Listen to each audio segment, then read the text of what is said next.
बच्चों, जैसे कि आप जानते हैं कि इस चैनल पर Navodaya Vidyalaya entrance test class 6 तथा क्लास 9 के लिए आप वीडियो पर कंटिन्यू बने रहिएगा। हम यहाँ पे आपको आज बता कि संख्या पद्धति में से जो सवाल आते हैं पर देख रहे हैं 50 में 6 के स्थानीय मान तथा अंकित मान में अंतर क्या होगा। तो यहाँ पे आप देखेंगे हम लिख रहे हैं 6453 और इसमें 6 के स्थानीय मान और अंकित मान। तो देखो बच्चों, स्थानीय मान क्या होता है मैंने बताया और अंकित मान क्या होता है मैंने बताया।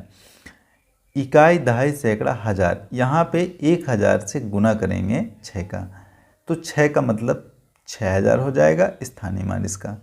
और इसका जाति मान मतलब अंकित मान जो खुद का मान होता है उस मान की बात कर रहा है ये। तो जो खुद का मान है वो 6 है और दोनों में कह रहा है अंतर कितना होगा। तो दोनों में अपन अंतर घटा लेंगे। तो 6000 में जब 6 घटाएंगे तो 5994 हो जाएगा। ये आपके जो ऑप्शन पर दिख रहा है ना, यही है आपका सही उत्तर। जैसा कि लिखा हुआ है कि 3 अंकों की सबसे छोटी संख्या क्या है। तो हमने इसके पहले वाले वीडियो में भी ये बताया था कि छोटी से छोटी अंक ज्ञात करना होता है। तो जितने अंकों की छोटी छोटी संख्या ज्ञात करने के लिए कहा जाता है उससे एक कम जीरो लगा देते हैं। तो यहाँ पे हमें कह रहा है 3 अंकों की छोटी से छोटी संख्या, तो इसके आगे 2 जीरो लगा देंगे यानी 100 हो जाएगा।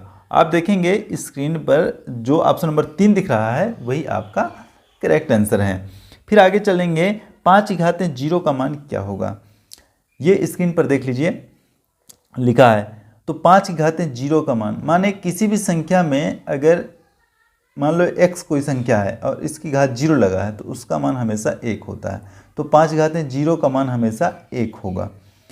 ये ऑप्शन नंबर दूसरे में सही है आपका। प्रथम 2 अभाज्य संख्याओं का योग कितना होता है। अगले प्रश्न पर देखेंगे प्रथम 2 अभाज्य संख्याओं का योग। तो पहली अभाज्य संख्या मान लो कोई भी लिखते 3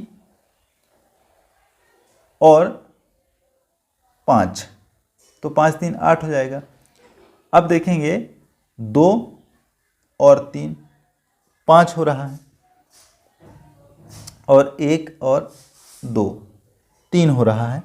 इस तरह से हम कह सकते हैं कि प्रथम 2 अभाज्य संख्याओं का योग 5 होगा, क्योंकि एक तो अभाज्य संख्या बच्चों एक अभाज्य संख्या नहीं है, इसलिए 2 और 3 वाला ऑप्शन हमारा सही है, यानी जो जिसमें 5 लिखा है वो हमारा ऑप्शन सही है।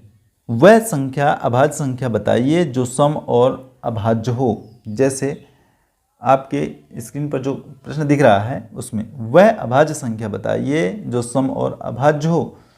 तो सम भी हो और अभाज्य भी हो तो वह संख्या 2 होता है बच्चों। सम और अभाज्य ये संख्या 2 होता है। 2 तो सम ही है लेकिन 2 की संख्या से कटता भी नहीं है, इसलिए 2 सम और अभाज्य भी है। अब चलते हैं आगे। 3 5 0 1 से बनी सबसे बड़ी संख्या और छोटी संख्या का योग क्या होगा। देखिए यहाँ पे लिखा है 3 5 0 1 से बनी सबसे बड़ी संख्या और छोटी संख्या का योग। तो मैंने कहा कि सबसे बड़ी और सबसे छोटी संख्या का, इससे बड़ी से बड़ी संख्या बनाना है तो बना लेते हैं बड़ी, इसके बाद बनाएंगे छोटी।